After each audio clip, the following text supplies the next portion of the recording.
सर्दियां शुरू हो रही हैं। सर्दियों के शुरू होने के साथ ही दिल्ली एनसीआर में प्रदूषण के मामले भी बढ़ने लगे हैं।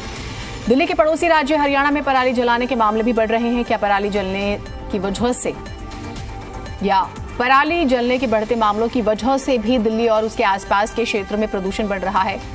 आज हम इसी पर बहस करने वाले हैं, चर्चा करने वाले हैं, क्योंकि होता यह है कि हर साल, वैसे ऐसा तो नहीं कि सिर्फ सर्दियों में प्रदूषण रहता है, लेकिन सर्दियों में अगर बढ़ता है तो एक बात आम लोगों की जुबान पे, नेताओं की जुबान पे अक्सर रहती है कि जी पराली जलाई जा रही है तो प्रदूषण हो रहा है, और किसान को विलन की तरह दिखाया जाता है। क्या ये सच्चाई है?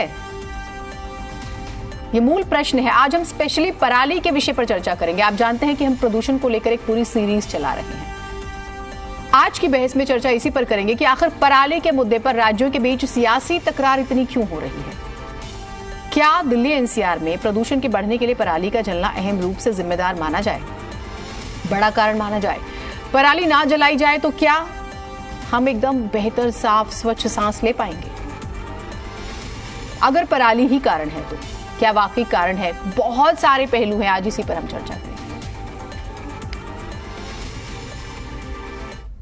उसको रोकने के लिए निश्चित रूप से सरकारों को, जो चूंकि दिल्ली के अंदर तो हमने बायो डिकम्पोजर की छिड़काव का शुरुआत कर दिया, लेकिन सभी राज्यों में जब उस पराली को नियंत्रित करने के लिए प्रयास होंगे तो मुझे लगता है कि उससे दिल्ली को काफी मदद मिलेगी। पंजाब कृषि अनुसंधान केंद्र का आंकड़ा है, ये एनसीआर कुछ लिख रहे हैं ना कि एनसीआर ये करे, एनसीआर वो करे। गोपाल राय अगर ईमानदार होते ना तो उसमें लिखते केंद्र सरकार को कि पंजाब सरकार को अब चेताइए। 1388 मामले पराली के अब तक दर्ज हो चुके हैं, जो पिछले 3 सालों में सबसे ज्यादा है।